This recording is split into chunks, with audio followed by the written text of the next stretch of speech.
CBC की जानिब से जो है वो एक बड़ा इनिशिएटिव लिया गया और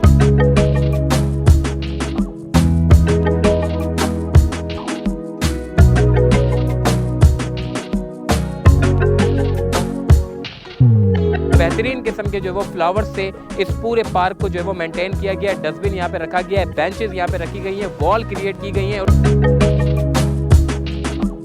1000 के करीब जो है वो ऑक्सीजन पौधे लगाए गए हैं। 500 के करीब कोकोनट ट्रीज लगाए जा रहे हैं और यकीन माने इसके लगने से इस साहिल की जो खूबसूरती है उसमें बेतहाशा जो है वो इजाफा होगा।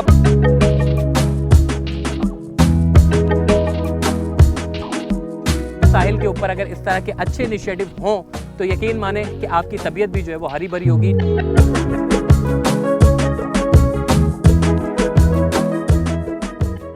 अस्सलाम वालेकुम जी, चलते फिरते मैं आपको खुशामदीद कहता हूँ। इस वक्त कराची का सबसे खूबसूरत साहिल देखें, बहुत नेगेटिव बातें हो गई मगर कुछ अच्छा भी हो रहा है और वो अच्छा क्या हो रहा है मैं आपको बताता हूँ। 2.5 किलोमीटर तक एक बड़ा तवील पार्क जो है वो बनाया जा रहा है, जो कि बनाया क्या जा रहा है बल्कि बना दिया गया है। 35 एकड़ पर ये पूरा पार्क तैयार कर लिया गया है। इसके साथ साथ 500 कोकोनट ट्री। बहुत सारे लोग मुझे कमेंट करते थे कि भाई इन लोगों को बोलो कि कोई कोकोनट ट्री भी लगाए। देखें अब इसके ऊपर काम शुरू हो चुका है और ये कई सालों से मेहनत है और माशाल्लाह से अब आहिस्ता आहिस्ता ये मेहनत जो है वो अब देखते हुए हमें नजर आ रही है। सीबीसी की जानिब से जो है वो एक बड़ा इनिशिएटिव लिया गया और वो ये है कि तकरीबन पार्क जो है वो सारा आप देख सकते हैं बड़ा खूबसूरत तरीके से तैयार किया गया। ना सिर्फ पार्क तैयार किया गया है बल्कि सामने मेरे जो है वो पूरी एक वॉल क्रिएट की गई है ताकि जितनी भी जो रेत है जो रोड पर उड़कर आती थी और रोड पर उड़ने के बाद यहां तक कि फ्लैट पे भी जाती थी तो वो सारी चीजें जो है वो थम चुकी हैं और लोग बाआसानी यहां पर एक्सेस कर सकते हैं, सुकून से अपनी फैमिली के साथ आ सकते हैं, बैठ सकते हैं, खा सकते हैं, सब कुछ कर सकते हैं। मगर एक चीज मेरे को बड़ी बुरी लगती है वो ये है कि यहाँ की जो आवाम है वो ताउन नहीं करती। इतना खूबसूरत पार्क मेंटेन किया गया। मैं कहता हूँ अभी सीबीसी वालों को हटाओ यहाँ से और जरा चेक करो कि जितने आपको जो पौधे और ये जितने भी जो आपको फ्लावर्स देखने को नजर आ रहे हैं वो सब के सब गायब हो जाएंगे। तो भाई आवाम से भी मेरी गुजारिश है कि अच्छा काम अगर हो रहा है तो इसको अच्छा रहने दें और इसको साफ सुथरा रखें और इसके ऊपर यकीन माने 120 डस्टबिन आ चुके हैं। अभी मजीद इसमें डस्टबिन जो है वो मजीद मंगवाए जा रहे हैं ताकि इसकी जो डस्टबिन है ज़्यादा से ज़्यादा तादाद इसकी हो सके। और दूसरी चीज़ हमने ये भी देखी है कि 120 बेंचेस जो है वो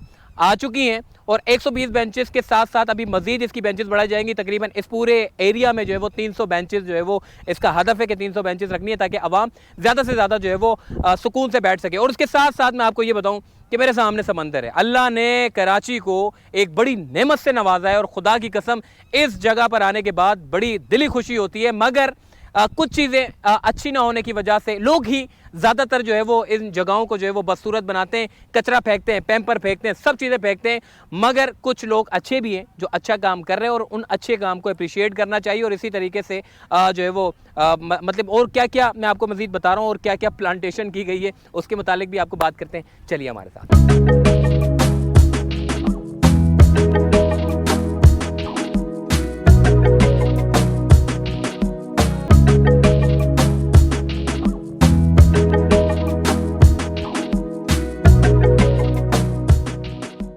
समंदर की रेत के ऊपर सब्जा उगाना ये कोई आम बात नहीं होती, इसके लिए एक बड़ा कारनामा चाहिए होता है। यहाँ के लोगों ने भी बड़ी मेहनत की है, यहाँ के मजदूरों ने बड़ी मेहनत की है इस पूरी जगह को सब्जा करने के लिए। देखिए सामने मेरे समंदर है और समंदर की रेत जब उड़ती है तो उसके बाद घास तो दूर की बात है बल्कि प्लांटेशन जो भी आप करते हैं वो उसकी जो खारस होती है, उसके जो नमक होता है वो हवा के साथ साथ उस पूरे पौधे को जो है वो ख़राब कर देता है। तो ऐसा ही एक कारनामा, एक बड़ा कारनामा है, बड़ा एक्सपेरिमेंट किया गया है और उसके बाद फिर माशाल्लाह से एक बड़ी खूबसूरती हमें देखने को नज़र आ रही है। इसके सामने की अगर मैं बात करूँ देखना फ्लैट्स वगैरह जितने भी बने हुए ये सारी रेत उड़ के जो है वो फ्लैट्स में जाती थी। बाकी ओवरऑल देखिए 1000 के करीब जो है वो ऑक्सीजन पौधे लगाए गए हैं जो कि इस पूरी जगह को वैसे ही ऑक्सीजन ये फराहम करता है। हवा इतनी ज़्यादा होती है और इस पूरी जगह के ऊपर प्लांटेशन को बड़ा केयर करना पड़ता है। अब मेरे 500 कोकोनट ट्रीज़ की अगर बात करें, लोग कमेंट करते हैं, कहते हैं जी साहिल समंदर पे जो है वो कोकोनट ट्रीज़ लगा दे। देखिए लगाना एक मकसद नहीं होता, अगर इन्होंने यहाँ पे लगा दिया तो असल चीज़ है उसको मेंटेन करना। अच्छा मेंटेन कैसे कर रहे हैं ये मैं आपको बता देता हूँ। मेरे सामने की तरफ जो कोकोनट ट्री लगा हुआ है वो पूरा का पूरा जो है वो कवर्ड किया गया है, ग्रीन शेड से इसको कवर्ड किया गया है ताकि समंदर की जो रेत है वो इस दरख्त को जाकर ना लगे। अगर जैसे इस दरख्त को लगता है तो फिर ये दरख्त जो है उसकी नशो नुमा जो है वो ख़त्म हो जाती है और ये वहीं का वहीं रुक जाता है और इसके जो पत्ते होते हैं वो झड़ना शुरू हो जाते हैं। तो इसीलिए यहाँ के कोकोनट ट्रीज़ के ऊपर सबसे ज़्यादा मेहनत की जा रही है। उसको पूरा शेड से जो है वो ढका गया है। जैसे ही अपनी नशोनुमा वो शुरू कर देगा तो उसके बाद वो शेड हटा दिया जाएगा और उसके बाद फिर वो कोकोनट ट्रीज़ खूबसूरती पेश करेंगे। न सिर्फ खूबसूरती पेश करेंगे, वैसे भी आप चले जाएं यहाँ वहाँ कोकोनट ट्रीज़ की बड़ी कमी है हमारे इस पूरे शहर में। एक अगर आप कोकोनट ख़रीदते हैं तो कम से कम आपको 300 साढ़े 300 रुपये का मिलता है, वो भी अच्छे वाला। अगर ज़्यादा अच्छे वाला लोगे तो 500 रुपये का मिलता है। तो इस तरह के ट्रीज़ लगने से 500 के करीब कोकोनट ट्रीज़ लगाए जा रहे हैं और यकीन माने इसके लगने से इस साहिल की जो खूबसूरती है उसमें बेतहाशा जो है वो इजाफा होगा। बाकी घास की अगर मैं बात करूं तो इस पूरी जगह के ऊपर देखिए सामने मेरे क्लॉक टावर है। क्लॉक टावर से लेके मेन निशाने पाकिस्तान तक फर्स्ट पालम घास जो है वो बिछाई गई है और ये एक एकड़ पर 35 एकड़ पर मुहित ये पूरी घास बिछाई गई है। 1 एकड़ पर मुहित जो घास होती है वो 70 लोगों को ऑक्सीजन फराहम करती है। तो आप अंदाज़ा लगा लें कितने सारे लोगों को ये इस वक्त ऑक्सीजन फराहम कर रही है। और बेहतरीन किस्म के जो है वो फ्लावर्स से इस पूरे पार्क को जो है वो मेंटेन किया गया है। डस्टबिन यहाँ पे रखा गया है, बेंचेस यहाँ पे रखी गई हैं, वॉल क्रिएट की गई हैं और उसके साथ साथ मेरे सामने जो रेत आप देख रहे हैं साहिल समंदर की, ये पूरी रेत के ऊपर जो है वो सफाई सुथराई के काम को यकीनी बनाया जाता है ताकि जो लोग यहाँ पर आएंगे वो इस पूरे साहिल से जो है वो इसकी खूबसूरती से महसूस हो सकेंगे। तो आइए मज़ीद आगे चलते हैं।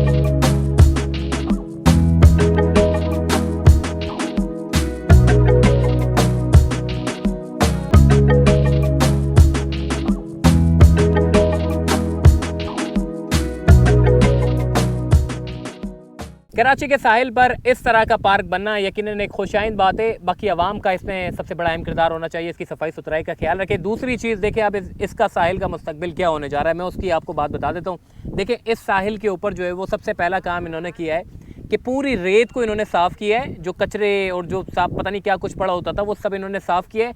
दूसरी खास चीज़ मैं आपको बताना चाहता हूँ, देखें पूरे DHA का जितना भी जो ड्रेन सिस्टम है वो नहीं था, लेकिन अब एक बड़ा प्रोजेक्ट अनाउंस किया गया जैसे पूरा ड्रेन सिस्टम जो पीछे की तरफ से जो सारे नाले बनते हुए आ रहे हैं वो सारा नाले का पानी सीधा निकल कर समंदर में चला जाएगा। तीसरी चीज़ मैं बताना चाहता हूँ, नाले का जो पानी होगा वो कोई सेवरेज का पानी नहीं होगा, वो ख़ास बरसाती पानी होगा। जब जब बरसात होगी पानी वो नाले में जाएगा और नाले से निकल के सीधा समंदर में चला जाएगा। ये चीज़ एक बड़ी अच्छी पॉजिटिव हमें देखने को मिली है। चौथी चीज़ मैं आपको बताना चाहता हूँ, इस पूरी जगह के ऊपर आप चले जाएँ टोटल अंधेरा ही अंधेरा होता है, मगर अब इंशाल्लाह बहुत जल्द आपको यहाँ पर लाइटें भी देखने को मिलेंगी जो कि पूरे वो किसी दौर में हम जब छोटे होते थे तो यहाँ पर लाइट जलती थी और सामने समंदर तक जाती थी। वही लाइटें इंशाल्लाह मुस्तकबिल में जो है वो इंस्टॉल्ड होती हुई हमें नज़र आएंगी। और पांचवी ख़ास चीज़ हमें ये देखने को मिली है कि इस जगह पर बेंचेस के होने से हम पुरसुकून होकर अपना एक टाइम स्पेंड कर सकते हैं। कराची में आपको पता है कि चलने की जगह नहीं है, पथारे हैं, हर चीज़ है, रश है, हर कोई एक दूसरे के ऊपर दौड़ रहा है। आप ट्रैफिक में निकले, शारा फैसल जाएं, न्यू कराची जाएं, सुरजानी जाएं, एक दूसरे के ऊपर लोग चढ़ दौड़ रहे हैं। तो ऐसी सूरत हाल में आपको पुरफिदा और पुरसुकून माहौल के लिए जो है वो एक साहिल मिलता है और उस साहिल के ऊपर अगर इस तरह के अच्छे इनिशिएटिव हों तो यकीन माने कि आपकी तबीयत भी जो है वो हरी भरी होगी। जैसे मेरे पीछे जो हरियाली की गई है ऐसी ही तबीयत आपकी हरी भरी होगी। और अगर ऐसे ही यहाँ पर भी बिल्कुल अजीबोगरीब कचरा पड़ा रहेगा, सब कुछ होगा और यहाँ की समंदर हमारा जो है वो अगर ख़राब होगा, आलूदा होगा, तो इससे यहाँ के लोगों के लिए भी बड़ा परेशानी का बाइस है। मगर अल्हम्दुलिल्लाह कि कुछ अच्छा हो रहा है और यकीनन इस अच्छे में हम तमाम लोगों को भी अपना अहम किरदार अदा करना चाहिए और लोगों को भी चाहिए जो यहाँ पर आते हैं। मैंने देखे पेम्पर वेम्पर फेंक के चले जाती हैं वहाँ की, या जितनी भी औरतें आती हैं उनको चाहिए कि भाई उसको थैली में डालें, डस्टबिन यहाँ पे मौजूद है उसको डस्टबिन में डालें। बाकी CBC के जो लोग हैं वो यहाँ पर आते हैं, सफाई करते हैं और चले जाते हैं। तो ये एक अच्छी इनिशिएटिव है, अपना ख्याल रखिएगा। फिर इंशाल्लाह मुलाकात होगी। अल्लाह हाफ़िज़।